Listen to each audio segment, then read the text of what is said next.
Steelers. Pittsburgh do this all the time. I've been playing them for 13 years. When you avoid the middle, they go into the middle. It's never changed.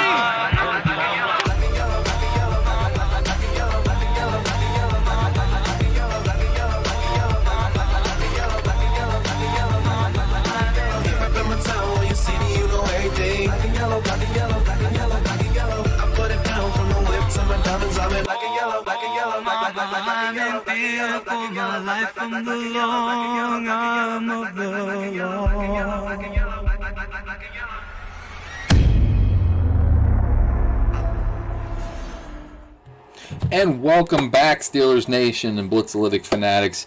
Welcome back to the Steel City Sermon, episode 13. I am your host, Preacher Boy Roy, and the Director of Scouting at Blitzalytics. Sorry for the little bit of a hiatus last week. I just figured I'd kind of take a break, being we had the impromptu bye week kind of hit us out of nowhere here. But I'm back. We're back in Pittsburgh here, ready for the matchup tomorrow. Interstate rivalry. I know my cousin will be watching intently, Jay Hostetler, as he's an Eagle fan, as we go through the preview later on here in the show. But we're going to go ahead and jump right into this in the Steel City Sermon with the prelude portion of the episode. The first segment that we're going to be talking about is the thoughts on the impromptu bye week. I think Rob had mentioned a question here on the Steel City Sermon Twitter page. He sent me one. He goes, "What do you think the early bye week will do to the flow of the season?" Obviously, Mike Tomlin had said that they don't care, but it could slow down momentum. Or was it good for Big Ben's arm? Good question, Rob. Thanks, as always, for your interaction there, buddy. I do think it was a little bit of a hindrance. Not going to say completely. I'd say it was probably 60-40 in slowing down the momentum we were building. It finally looked like Big Ben was starting to shake the entirety of the rust off in the last game, but now we're going to be another week behind. But in the same breath, I can also make an argument that it was good for us because Deontay Johnson would have been out last week. There was also a report from Jim Wexell that had some information about T.J. Watt's knee injury. If you want to go find out more in detail about that, go to Steel City Insider, I believe it is, on 24/7 Sports. Read his article about 7 shots. He has some info about his knee injury there. But we could have had some issue with him last week.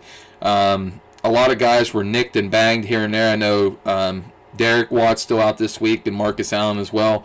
But that 1 week of rest might have helped us out in the long run because Marcus Allen and him, Derek Watt, were both special team standouts since the beginning of the season. So, yes, I do think it disrupted the entire flow of our season so far, especially with these young receivers that we've had and Big Ben getting back and shaking the rust off.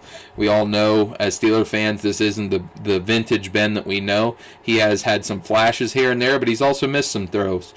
But at the same time, we're 3-0, and we're tromping on through the rest of the season here at the quarter pole, undefeated and number 1 in division. So that's even without having been playing at top flight status here. But some other thoughts on the impromptu bye week. I loved how candid that Big Ben was whenever he was interviewed by, I believe it was ESPN, saying, well, it figures that they're talking about forfeiting now with the Titans and the Bills game, even though they haven't. They wound up rescheduling it for Tuesday. But in the moment, they still hadn't decided that when this interview took place. And he was very candid about his response, saying it figures after they play us that they now are starting to consider forfeitures after they start rearranging schedules. But it is what it is. I mean, I think all the players, I'll read you a quote here from Cam Hayward from one of the Zoom sessions. It says, he spoke on how everyone who thinks the virus won't impact the regular season is fooling themselves.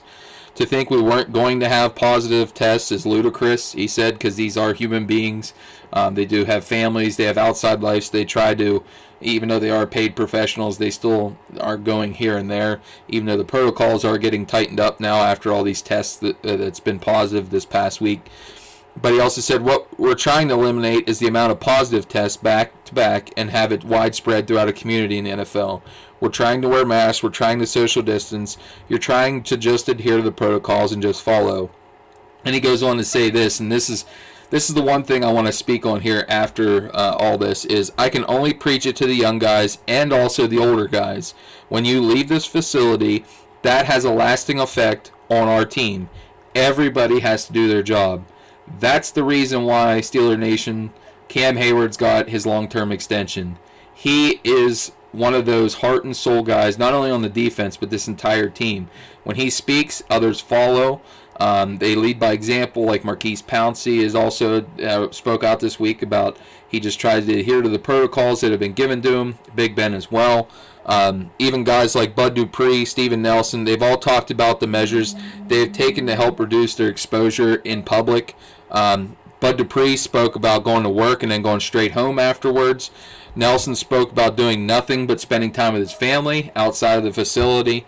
And Big Ben even went so far to homeschool his kids this year just so that he wouldn't be exposed to any type of virus or any type of outbreak. As anybody knows, like myself, that has kids.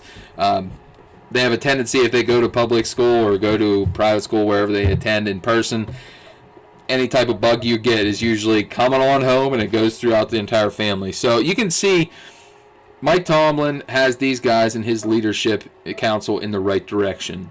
Pittsburgh is one of the teams I'm not really worried about. I think we're going to be one of the teams that, if anything, get a lot of byproduct of some bad decisions of some other teams, a la the Titans. And in my opinion, the hammer needs to be swung down upon them.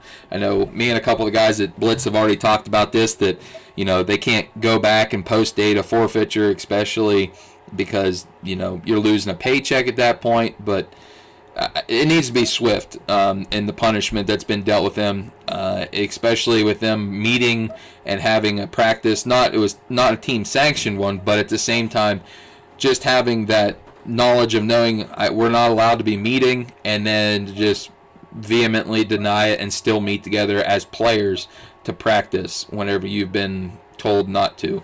So it's really one of the things where it's going to be an interesting time. It's interesting to see how the NFL is going to deal with this.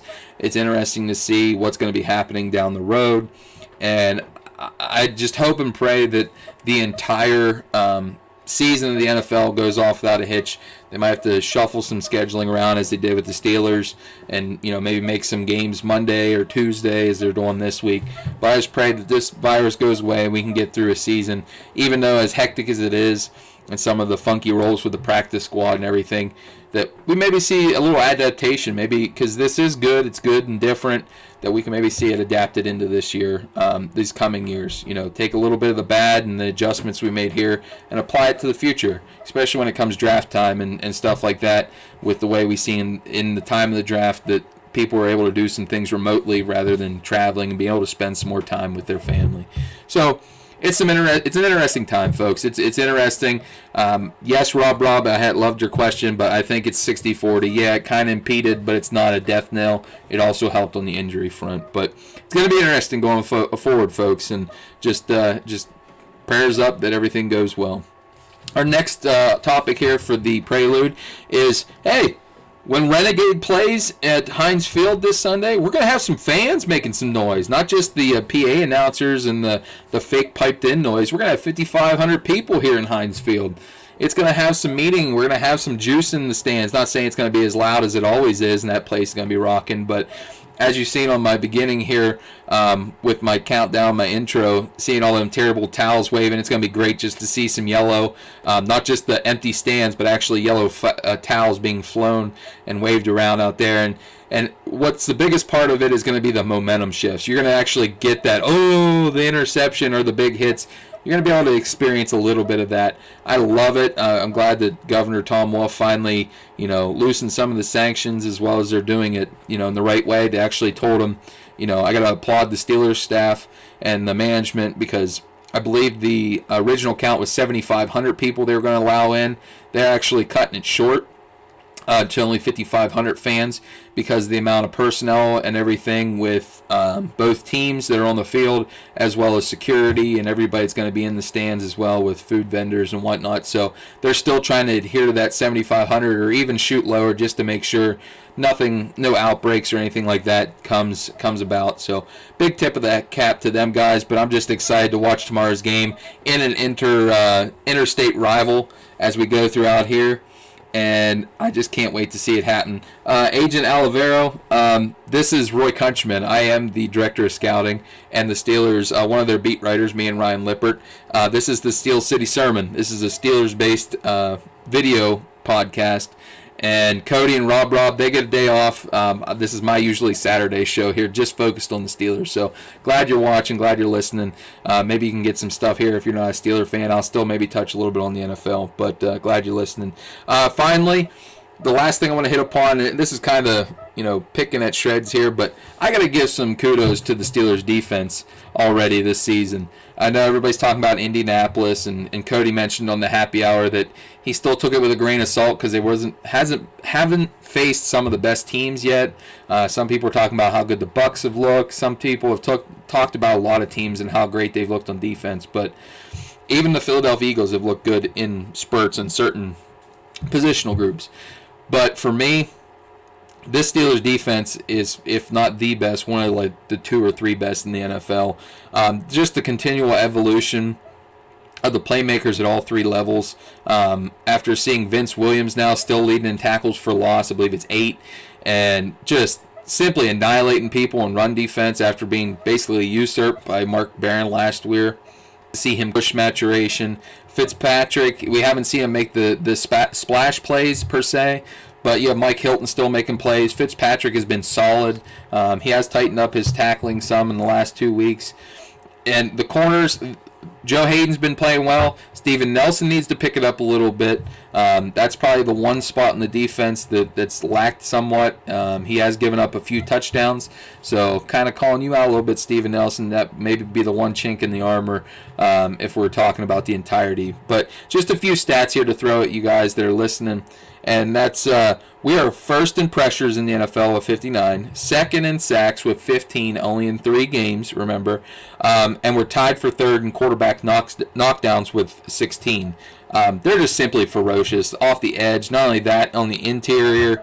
Another stat that I want to throw at you here, and I believe this was Alex Kozora from Steelers Depot.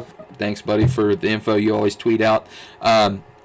But the amount of rushing the quarterback to covering when they be dropped in coverage, how it is depreciated over the last 3 years. Dupree in 2018 was dropping 18% of the time. Last year he only dropped 7% of the time. This year, and you want to know why, he's putting up some of the best stats he's ever had in his career, 4% of the time. So we're really seeing the evolution of basically a 4-man front with the elements of a 3-4 defense. Our defensive ends, when it comes time to playing sub-package, are playing defensive tackle, basically 3 techniques, rushing on the guards and the centers, depending on the matchups. And then we're going with the outside rushers in Dupree and Watt, as well as Highsmith and Ola Adeni, who's played well. Watt, in the same case, in 2018 was dropping 19.3% of the time. Last year, only dropped 9.1%. This year, he's only dropping a meager 4.8% in coverage. So, but he's still getting up and getting his hands on the ball, getting in the throwing lanes. He came down with that interception. You see the difference making of this pass rush and the quickness, the way they're able to get to the quarterback. PFF put out a stat the other day about most pressures in 2 seconds or less in the entirety of the NFL. The Steelers had 3 of the top 4 in the NFL, with TJ Watt has 10 in the first 2 seconds.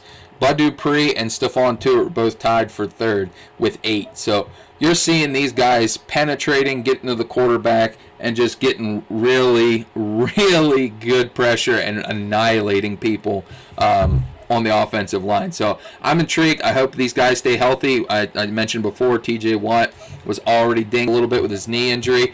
You got to go check out that article by my man Jim Wexel. You won't be sorry about it. But that's all I got here for the prelude portion. I'm going to go ahead and jump into the sermon session here. It might be a little bit leaner than other episodes here. Like I said, we're coming off a bye, guys. I don't have much news to talk about. But we are at the quarter pole, the quarter mark of the season. I know everybody and their brother, we Happy Hour, was handing out awards and talking about who the MVPs are, the coach of the year. I have my superlatives I did in the preseason. This time I wanted to do something different. I just wanted to do some predictions. Now we kind of got some tape. I went over some of it, looked at some of the plays that they've been casting here. You kind of got a little bit of a hint of the equation. You kind of got a hint of who the breakout guys are in the first few weeks.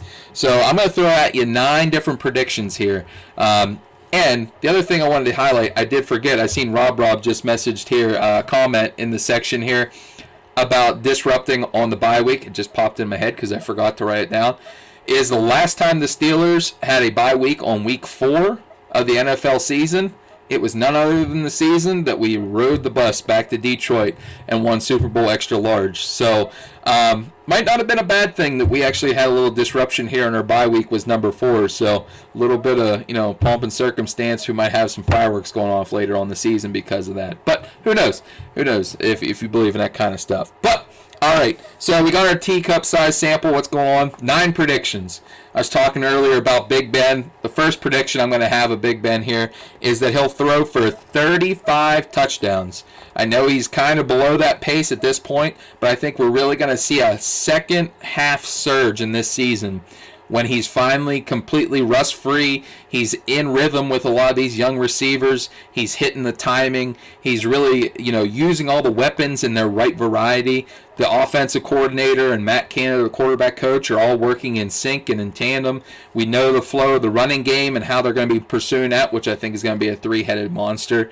But I think these weapons, he's just going to be peppering the end zone in the second half of the season with Claypool and Ebron, Deontay Johnson, the way he can separate. And then don't forget, Juju Smith-Schuster looks like a new man after not being healthy last year. So 35 touchdowns, but the more important part is that he'll finish with less than double-digit interceptions this year. And if you go back, I believe the last season he had that was 32 touchdowns and 8 interceptions. I think we're going to see a similar season like that. I think it's going to be 35-8, 35-7, 35-9.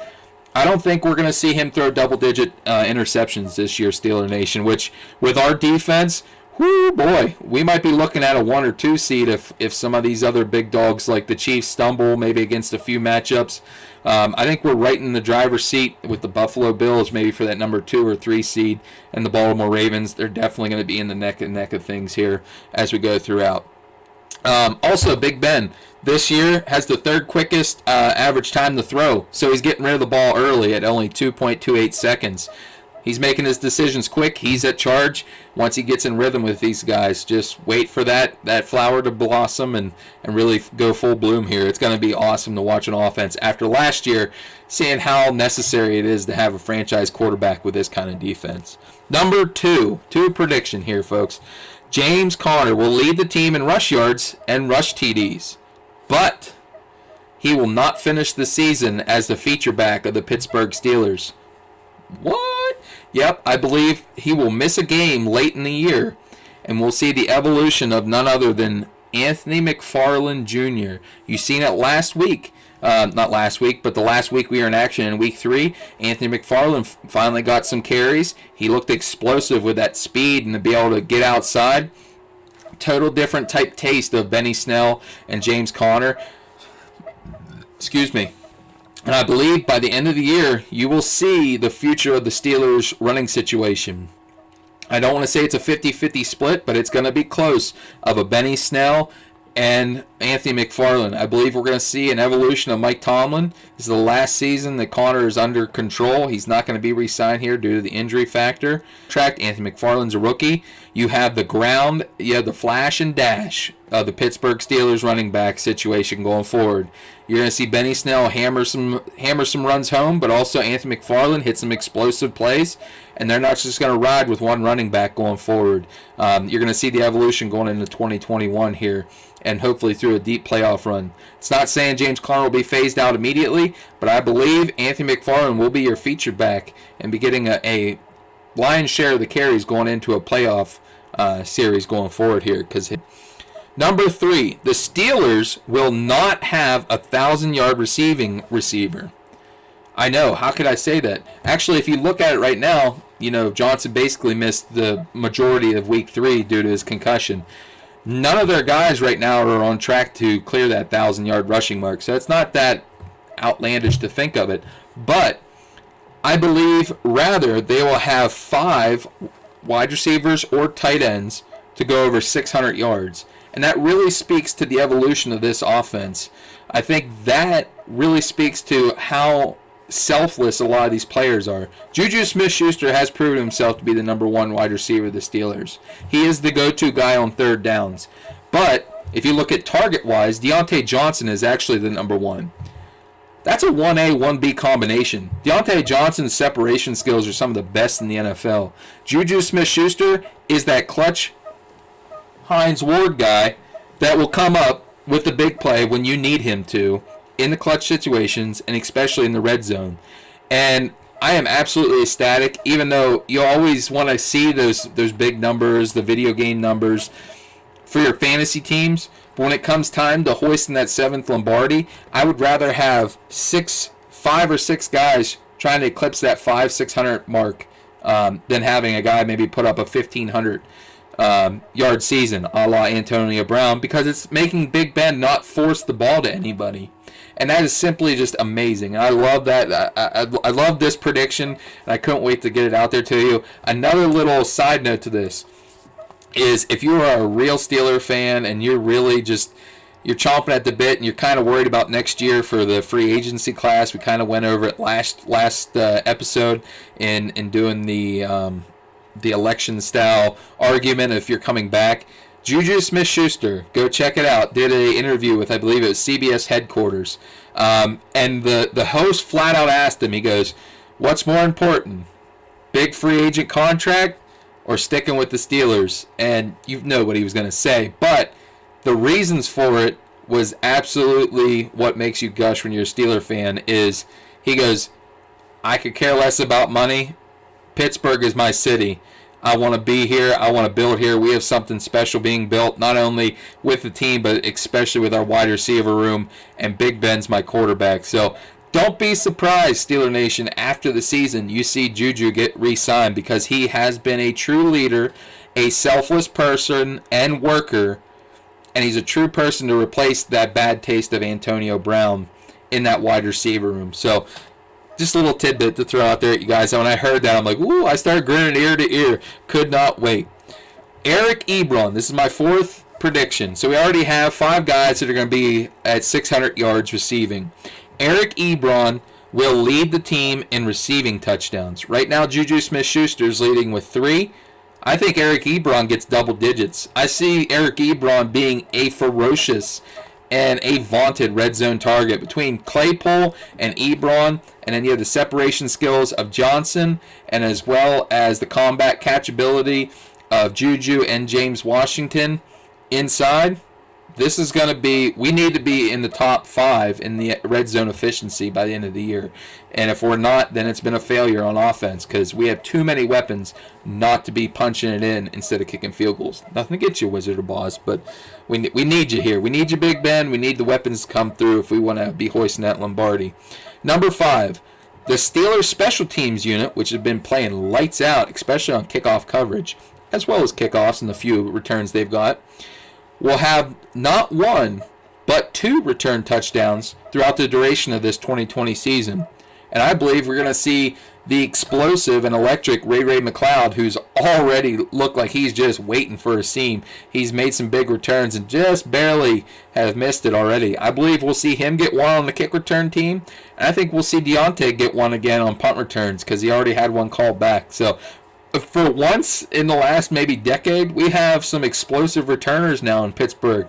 And it just seems like we have this great recipe coming together for a Super Bowl run in Pittsburgh. I cannot wait to see it, Steeler Nation. Number 6 prediction. TJ Watt will lead the defense in sacks with at least 20, I made this prediction before.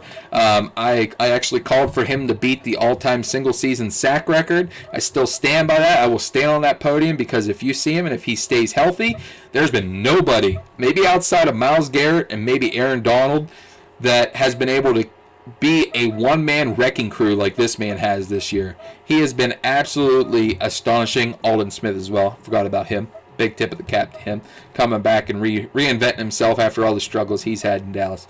But those three individuals with TJ Watt, absolute game wreckers from the edge position. I really think he's going to have over 20 sacks. I still believe he's going to beat the single-season sack record. He might get 3 or 4 this weekend with the backup tackles here in Philadelphia, every bit apart. But the other part of this prediction is he will not lead the Steelers in forced fumbles. Rather, that will be none other than Bud Dupree himself, who's been coming on. We already talked about the numbers, the penetrating ability. They're not getting them to drop no more. We got guys to cover out in the flats. No, you're going to pin your ears back and go eat. I think Dupree will have more forced fumbles than TJ Watt. TJ Watt will probably have more interceptions than Dupree, but Bud Dupree will have more forced fumbles. Also, forced fumbles could happen in the run game, which we know Bud Dupree's absolutely a game wrecker in that facet. Number 7 prediction. The defense as a whole will have 6 players with at least 5 sacks. And I'm going to name them to you here. I already named one. TJ Watt will have over 20. Bud Dupree will have over 5. I believe he'll double that. He might break his all-time record in a single season, which I believe is 10.5. I think he's going to get around 12 this year. And he's going to get rewarded quite well for it next year, mind you. Cam Hayward, I believe, who's kind of had, I don't want to say a rough start, but slow statistically wise, but he's still been game-wrecking inside against some of the best guards and centers. I believe Hayward will get more than 5 this year. Vince Williams is already well on pace for that. We know how well of a blitzer he is, but this is the guy I want you to think of. Mike Hilton. Mike Hilton will have more than 5 sacks from that slot position. The way he able to time it up, that dude is also going to be getting paid over the offseason. So you have 2 guys that are looking for contract extensions there. They're going to be playing as best as possible to set themselves up for a big payday. So I believe we'll have 6 players going forward. Who am I missing here? Watt, Dupree, Hayward, Williams. Oh, Stephon Tuitt, the other gentleman that's been getting pressure within 2 seconds to the quarterback. Stephon Tuitt is our 6th player that will be getting the 5-sack threshold or past it. I believe we might see him get about 7.5 by the end of the year. He's on that same trajectory as Cam Hayward after he tore his pec. And it's really weird to see the synergy and the combinations and the common threads here of what's going on. Number 8. We all know, I called him out already, Minkah Fitzpatrick. You're not making the splash plays, but that's not saying you're playing bad. In coverage, you've been playing well. You've been very assignment sound. It's just you haven't came up with the big plays, and maybe that's because they're mixing in more Cam Sutton, letting you kind of roam around a little more. Mike Hilton's also been dropping more in the safety positions, and it came down with an interception the other week. But I believe that Minkah will rebound by the end of the season and will match his interception total from last year with 5. So 5 interceptions, Minkah. You have quite the season yet. You have 13 games left to be played. I think you're really going to turn on. I know basically a lot of teams just go away from you because they know how good of a playmaker you are when the ball is in the air. But I think a lot of teams are going to be down a lot against the Pittsburgh Steelers, so you're going to get a lot of opportunities going into the second half in the last 3 quarters of the season. So Minkah, I'm counting on you. I'm saying you're going to match your interception total from last year. My final prediction of the 2020 season, since we're only at the quarter pole, is we will win the AFC North, and I'll put this out there as well. I said it on the happy hours before.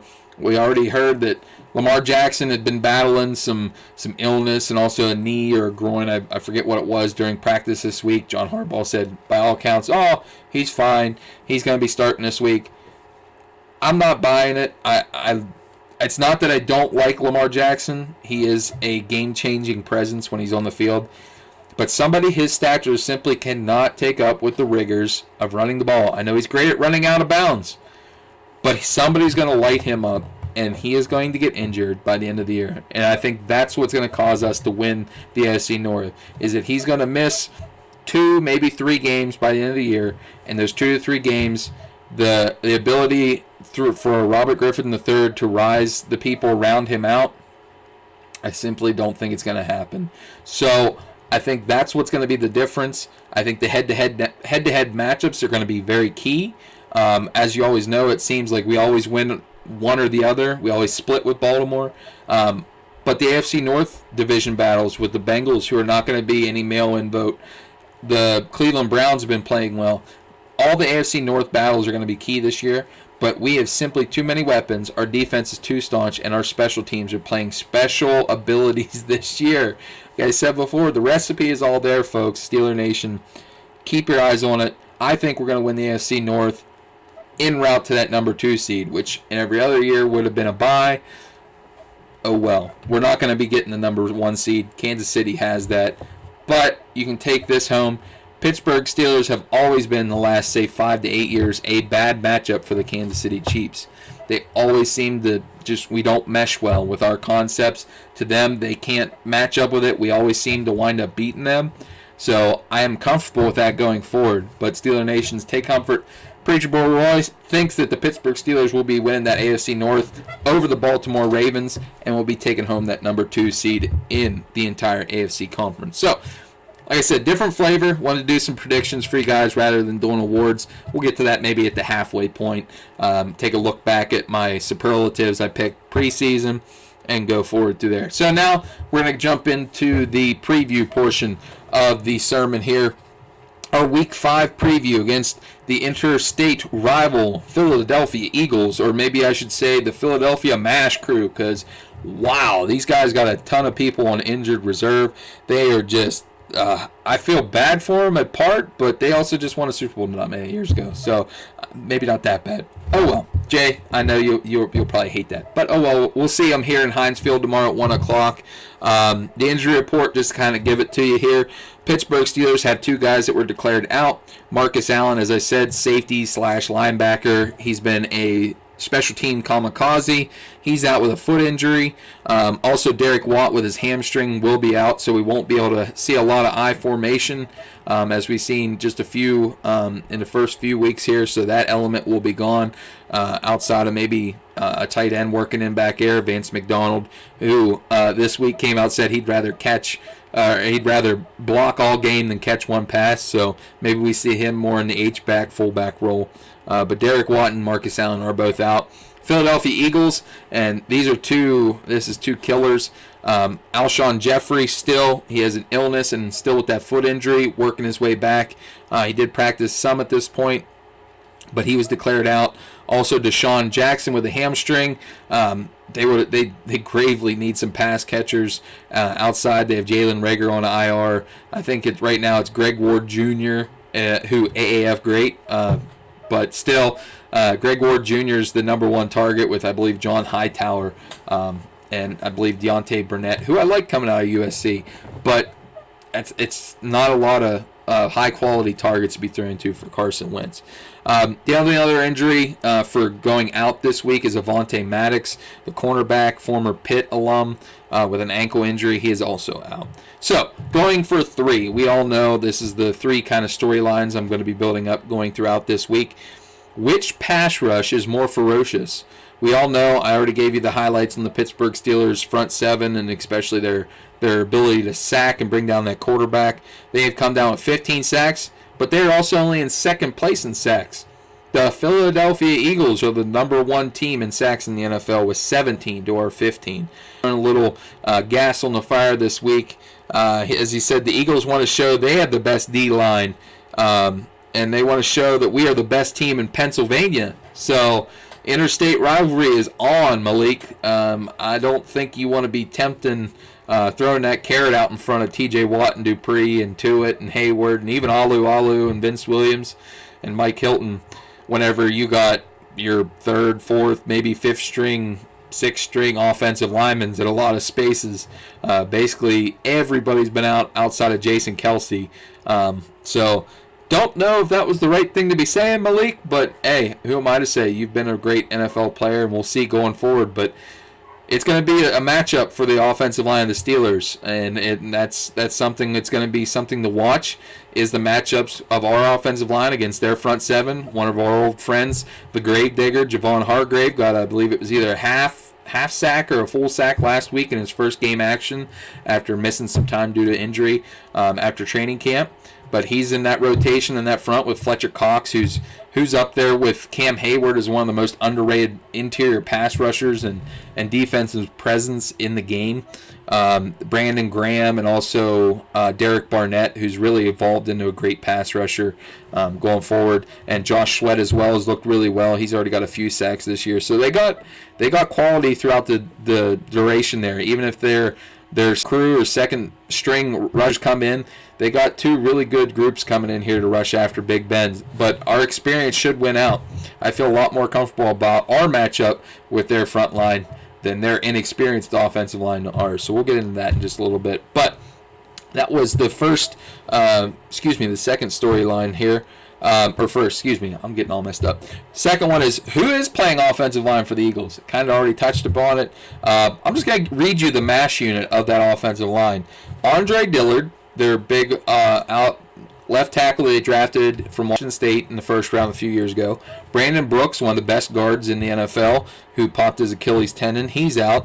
Isaac Sumalu, who's really started to evolve himself from a center guard just into an offensive guard, really started to come on last year. And then old reliable, old faithful, Jason Peters, who originally signed on to play guard, slid back over to tackle. They took care of him, gave him a little more money so that he was in there. And it's really, that's everybody that's on injured reserve. So they're out at least 3 weeks. A lot of these guys have been out already multiple weeks. Also, Lane Johnson, their stud right tackle, is dealing with an ankle injury. Right now, he wasn't listed on the injury report, but that's something to monitor his mobility as his ability to match up with some of these guys, TJ Watt and whatnot. So it's just going to be interesting. And then not only that, just to throw a little flavor in there for you, a lot of the guys that are going to be starting this week is guys that you need to familiarize yourself with from our Prospect Encyclopedia 2020. We had 4 of their guys in the top 20 here, 22. Number 11, Matt Pryor, who will probably be starting at guard. We had number 13, none other than Jordan Mailata, the former rugby player that's been starting at left tackle since Peters went down. Number 15, Jack Driscoll, the tackle from Auburn that can also play guard. He's a really impressive rookie. Loved him in the draft process. And then the guy, Jack Bourgeois' favorite, Nate Herbig, who had a little bit of an ankle injury coming into this week, but has really started to evolve there, I believe, at left guard. He switched between left and right guard due to the injuries. I believe it was left guard he played last. He is a mauler. He's a mean-streaked mauler, and he's been improving each week. He was an undrafted free agent. He declared early. He's a guy to watch as a building block going forward throughout this time. So if you haven't got your Prospect Encyclopedia yet, Philadelphia fans, now's the week to get it. Go order the PDF tonight. You can read it. But we had all 4 of them players that you might not even know of. They have write-ups in our book. You want to get to know them. Also, the last storyline is, can the staunch defense of the Pittsburgh Steelers get some turnovers? Carson Wentz, we already talked about, he's been running around for his life. We don't know, how shaken he's been or how many injuries he's maybe nursing right now because the amount of hits he's taken. But he leads the NFL with 7 interceptions, and he's also the 3rd most sacked quarterback in the league due to that mash unit, behind only Deshaun Watson and Joe Burrow. We all know how terrible those offensive lines have been this year, with 14 sacks this year. So not only is it time to be rushing the passer, we need to be getting them interceptions. I'm looking at you, Minka, thinking you might get one this week. So those are our 3 storylines to be watching. Now we're going to jump into our matchups to watch this week. I already kind of touched upon it. I mentioned Lane Johnson, being that he's healthy enough to be starting. But I'm going to the other side of the offensive line. Jordan Mailata at left tackle. Great story. He was actually a guy the Steelers were heavily interested in going throughout the draft process. And loved his athleticism, a la Alejandro Villanueva. Kind of a similar story. Didn't have a lot of experience. It's kind of a raw mold of clay with that athleticism. They were very interested late in the draft. They didn't get a chance to take him because Philadelphia did that year in the 7th round. Now, he had, by all accounts, not the greatest training camp, but he wound up making the team because of that upside, and now he's starting. So he's kind of learning on the fly, which maybe in his part is the best thing. He might be one of them guys, practice reps, don't let him evolve. He needs to be thrown into the fire and learn under the gun. But he's going to be under the gun this week with Bud Dupree, because Dupree, the way he has evolved as a pass rusher, as well as run defense, he's going to have his work cut out for him. So that's one of the key matchups in this game is Bud Dupree versus Jordan Mailata. Second one is Miles Sanders of the Philadelphia Eagles is a great back, not only as a runner, but also as a pass catcher. So Devin Bush, I'm looking at you. You're going to have a full plate. I know Vince Williams is the enforcer in run defense, but the athletic profile of Miles Sanders, you should be one-on-one matchups when he's coming out of the backfield. You need to be the guy that's taking, your hat and putting him on him a lot this week, because if it's Vince Williams, that's a mismatch for them because he does not have the athleticism to match up with Miles Sanders out of the backfield. Then finally, David DeCastro, who's now back fully healthy at right guard, against a guy I mentioned who's up there with one of the most unheralded inside pass rushers of probably the last decade, Fletcher Cox. This guy's a well-rounded player, great run defender, and really can get off of blocks as a pass defender and really bull rush guys into the backfield.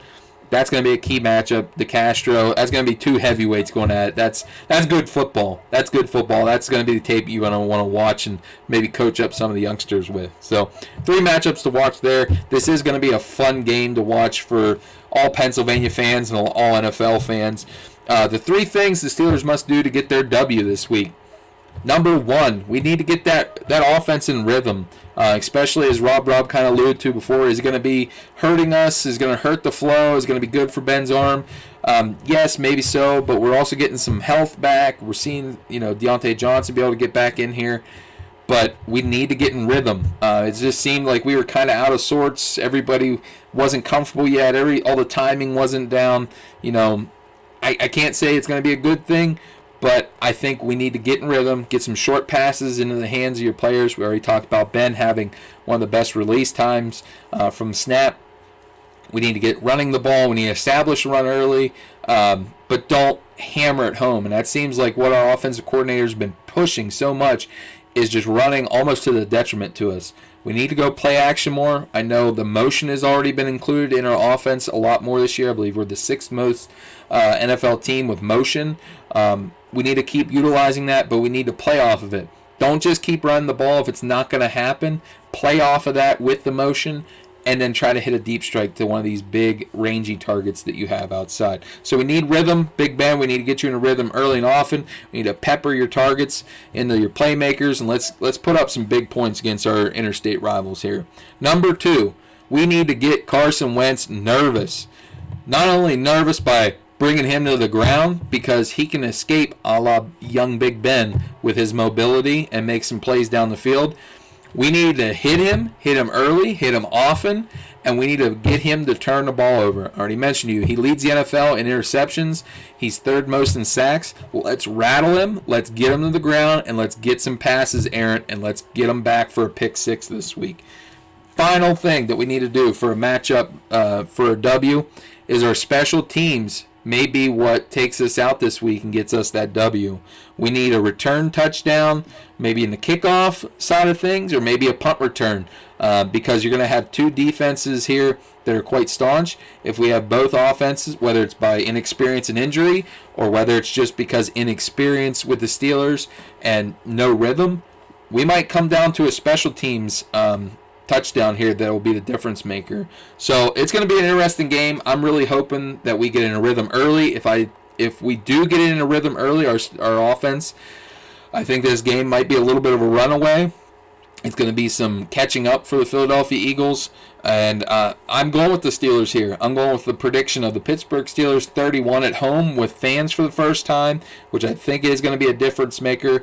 31, Philadelphia's 20. I think the defense is going to come to town tomorrow.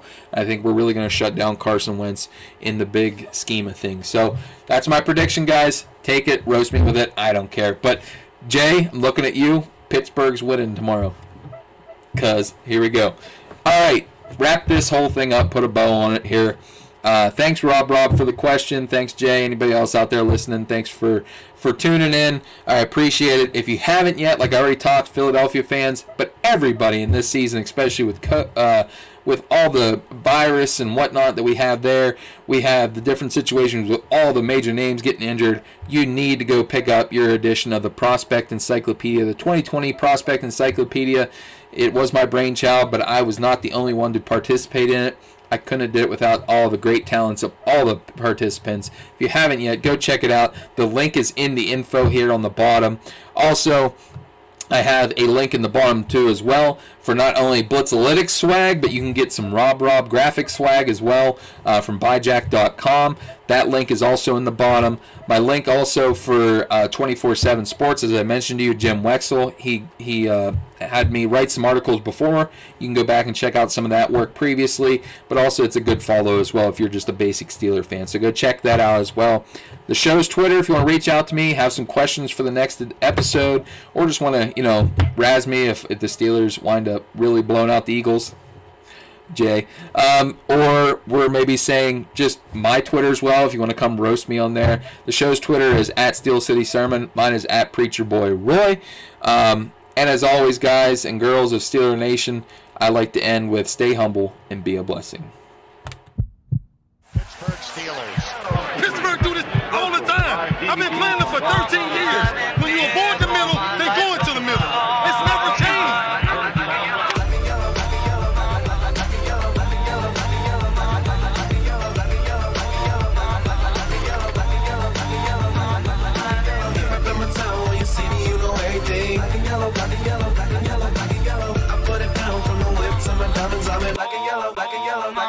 I'm in fear for my life from the long